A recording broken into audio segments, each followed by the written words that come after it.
Hello guys, welcome back to the channel. In today's video, I'm going to show you everything you need to know about the Kohana event and fish it game of Roblox new Kohana expansion update. Okay, let's get started. I'm going to show you guys about the Kohana expansion update. Let me view the update log. Okay, and the Kohana event will happen every 4 hours. Kohana erupts and creating temporary lava boosted zones. And you can find the boosted zones to do fishing.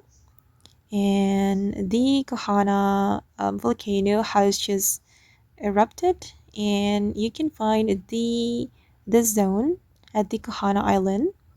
This zone can give me more log. There will be a lot of zones, guys, and you can choose one of them to do fishing. There will be boost for mutation as well, and don't forget to use your boat.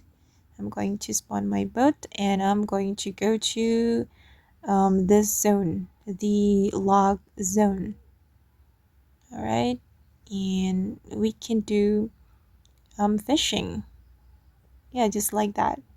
And it will disappear after 15 minutes, if I'm not mistaken, 10 or 15 minutes. So after the Kohana erupt, you can immediately find the zone and you can do fishing. Okay guys, and that's all about the Kohana event in Fish It game of Roblox Kohana expansion update. I hope this video will be useful for you. Thank you so much for watching and bye.